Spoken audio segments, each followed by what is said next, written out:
ہم سفر وہ ہو جب مشکلیں ٹوٹ پڑے، آزمائشیں سخت ہوں تو ہاتھ پکڑ لے اور کہہ دے غم نہ کرو، اللہ پاک ہمارے ساتھ ہے۔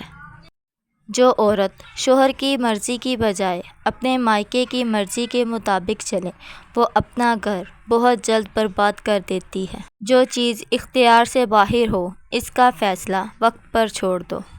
غصہ وہ سزا ہے جو ہم کسی اور کی غلطی پر خود کو دیتے ہیں۔ بہترین زندگی گزارنے کے لیے آپ کے ساتھی کا تعلیم یافتہ ہونے سے زیادہ تربیت یافتہ ہونا ضروری ہے۔ کبھی کبھی لوگ میٹھی گفتگو کر کے آپ کو عزت نہیں بلکہ دھوکہ دے رہے ہوتے ہیں۔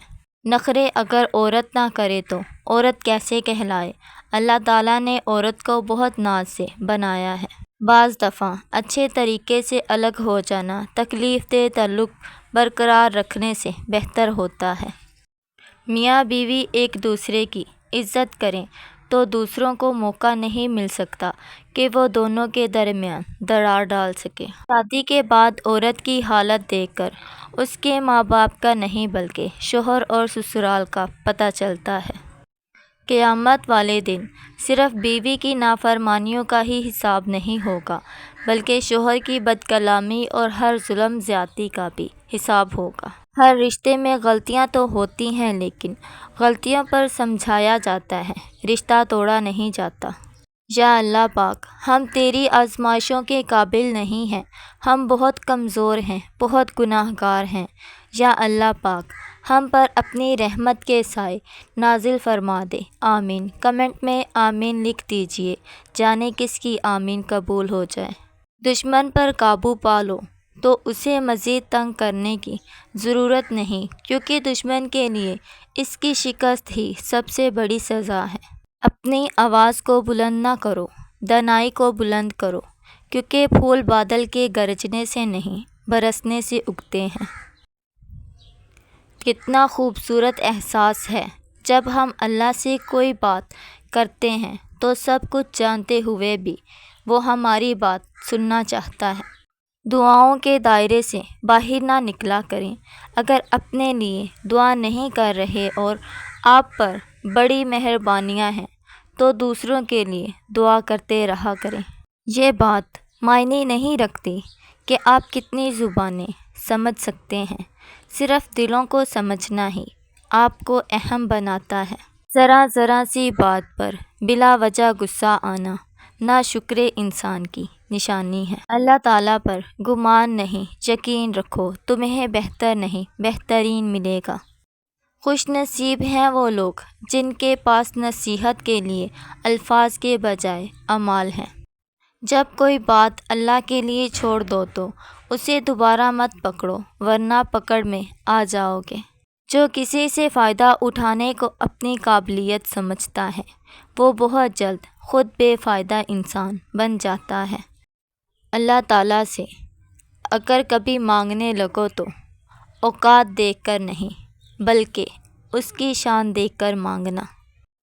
جو کشتی یاد خدا، عشق نبی اور ندامت کے آنسوؤں کے دریا میں بہتی ہے وہ کبھی نہیں ڈوبتی۔ جو قابل لوگوں کی قدر کرنا نہیں جانتا وہ سب کچھ بن سکتا ہے مگر لیڈر نہیں بن سکتا ہے۔ کامیابی کے وسائل دولت سے نہیں ارادے اور ہمت سے پیدا ہوتے ہیں۔ خوشی کا تعلق آپ کے حالات سے نہیں آپ کے خیالات سے ہے۔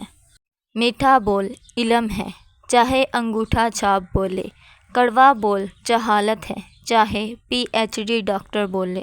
برائی چھوڑنے سے زیادہ اچھائی کو اپنانے پر دھیان دو کیونکہ من میں اچھائی آ جائے تو برائی خود چلی جاتی ہے۔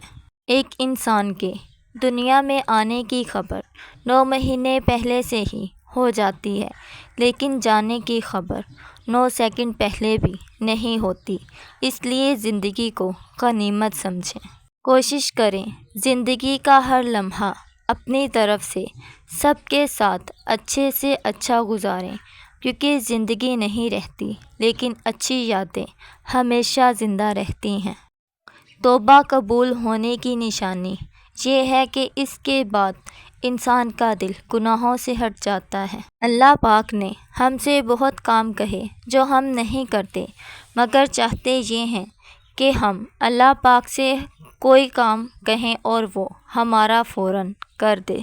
جہاں دو راستے ہوں وہاں سوچ آتی ہے۔ جس آدمی کے پاس راستے ہی ایک ہو اسے سوچنے کی کوئی ضرورت نہیں۔ برائی دعا پر سے اعتماد اٹھا دیتی ہے، اور جو دعا کے قریب نہیں جا سکتا وہ خدا کے قریب نہیں جا سکتا ہے۔ کسی انسان کے کم ظرف ہونے کے لیے اتنا ہی کافی ہے کہ وہ زبان سے اپنی تعریف کے لیے مجبور ہو جاتا ہے۔ کسی انسان میں خوبی دیکھو تو اسے بیان کرو، لیکن اگر خامی دیکھو تو یہ تمہاری خوبی کا امتحان ہے۔ اپنی انا کو کسی شخص کے سامنے ختم کرنے کا نام عشق مجازی ہے۔ اپنی انا کو سارے زمانے کے سامنے ختم کرنے کا نام عشق حقیقی ہے۔ نماز کے بعد یا رافعہ 21 مرتبہ لازمی پڑھا کریں۔ اگر کوئی بھی کام، کوئی ضرورت، شوہر کی محبت، کچھ بھی، انشاءاللہ اٹکا ہوا کام بھی ضرور ہو جائے گا۔